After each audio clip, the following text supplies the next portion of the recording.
Raila Odinga, mdozi wake William Samoei Ruto, ambaye anamsaidia kampeni ya AU, ndiye anapoteza watu. Anakuanga na Ruto daily State House pale.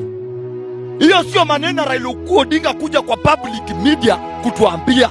Aende State House aambie Ruto kwa nini watu wanapotea. Do you remember when President William Samoei Ruto used to say mambo ni matatu? 1, either you go to jail. 2, either you are dead. And 3, either you walk out of this country. Meaning, umekufa, uko jela, ama utoroke nje ya nchi. Now that is practically happening right now with the spree of abductions that is happening in Kenya right now. Actually, Kenya is seen in the world map as the heaven for abductions. And funny enough, the president, during his address to wish Kenyan Christians Merry Christmas and Happy Festive Seasons, there is nowhere that he did condemn the abductions that are happening. And surprisingly enough, even the Inspector General of Police, that is Douglas Kanja, in an interview with our local station in Citizen TV, he said that the policemen are not the people abducting persons as we are meant to believe, and those abducting people are criminals. Therefore, my question is, how would these criminals just be targeting specific people who are vehemently criticizing the government for the things that are not happening well according to the mandate that has been bestowed to them by the people of Kenya? Therefore, even just yesterday, the DCI gave their report claiming it is not them conducting those abductions as alleged. Therefore, it is left for us as Kenyans to protect ourselves.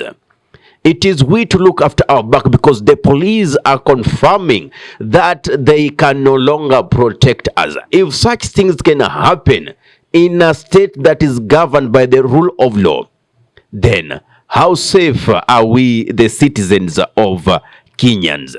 Now, Embakasi East Babu Owino has also a message and a call from Kenyans, citing the letter that the DCI gave about themselves not in getting involved in these abductions. Let us listen to him. I want to tell you, Kenyans, that it is a high time to stop these abductions, and you know what to do. Do not request the president not to abduct people. You have the solution. Now that we have been told that it is the criminal gangs who are abducting Kenyans, we need to deal with these criminal gangs. You know what to do. Anything humanly possible, anything around you, any material around you should be used to protect a fellow Kenyan. We will not allow abductions as Kenyans. If you stopped President Ruto from signing the finance bill into an act, then you can stop a few group of people, 2 or 3, from abducting fellow Kenyans. Busia Senator Okiya Omtata, who also in these past few days after the abduction of Kibet, whom they were with last in his office before he was abducted, and allegations has been there to link Okiya Omtata to the National Intelligence Service, whereby it seems like is the person whom allegedly gave out Kibet.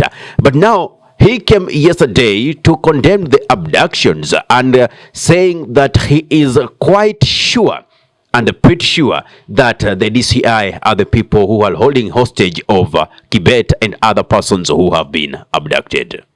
When I learned of his abduction, I made a missing person report at Upper Hill Police Station via police occurrence book number 2525, 25/12/2024. I took it upon myself to make that report because he had left this house, this office, and then he did not arrive at his destination. I strongly believe that Mr. Kibet was struck and abducted by officers from the Directorate of Criminal Investigations, because as soon as he arrived at my office, at this place, members of my security detail informed me that they were monitoring a white Subaru Forester vehicle, registration number KCG 089A, which was mounted with suspected flexi spy communications gadgets used to intercept phone communication. Nuru Okanga, famously known in the Bunge la Mwananchi, has also said something that I totally agree with this time. That as much as Raila Amolo Odinga came into the public and condemned the abductions that are happening, which is a good move, yes, as a statesman and also as a leader. But remember, right now, Raila Amolo Odinga and William Samoei Ruto are people who are meeting oftenly. He is one person who could just walk straight into the State House and meet with William Samoei Ruto and ask him, what is this that is happening in Kenya? Mr. President, will you kindly put a stop to this?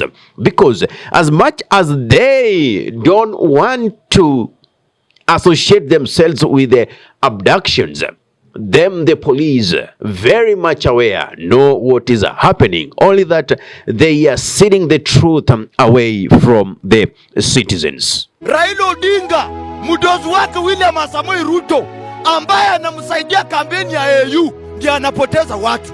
Anakuanga na Ruto daily State House pale. Hiyo sio maneno Raila Odinga kuja kwa public media kutuambia. Aende State House, aambie Ruto kwa nini watu wanapotea. Aende huko. Sisi kama wananchi, Mr. Speaker, enough is enough. Hata mimi nilipigiwa nikaambiwa next ni wewe. I'm ready. Musalia Mudavadi, the Prime Cabinet Secretary. Now, yesterday, he was busy campaigning for Raila and giving us his schedule of how he plans to traverse the African nations to rally support from the presidents to vote in Raila Amolo Odinga as the African Union Commission chairman. Yet, in his speech, there is nowhere that he did condemn the abductions that are currently happening and taking place within the nations. What can you read about this? Are they doing it by design? Why are they ignoring it? These top offices, we haven't seen the national speaker, we haven't seen the president himself, we haven't seen the prime cabinet secretary coming clean to condemn these abductions that are happening. What is it that they know that we don't know? That is food for thought. Tukiwa hapa 26th of December, let us pray so that by mid-February, kwa sababu kuanzia January niko kwa barabara tena kutafutia Raila nafasi za kura katika mataifa zingine. Mimi nawaomba tuombe, yeye ni ndugu yetu, ni rafiki yetu, apate ikifika katikati ya February tuwe tunatangaza kwamba Raila ameshinda na yeye sasa ndio atakuwa chairman wa AUC. Anyway, that's it for now. What's your take on all these abductions taking place everywhere in the nation? Give us your thought in the comment section below. If you're watching from our YouTube channel, kindly consider subscribing and press notification button so anytime that we upload any content or we are live, you'll be the very first person to be notified. If you're watching from our Facebook page, kindly follow us for regular updates. Ahmed Khalif is my name for the Unscripted Talks here in Durb Radio. Assalamu alaikum wa rahmatullahi wa barakatuhu. Kwa timba kali za Afrika, Durb Radio ndio mpango mzima.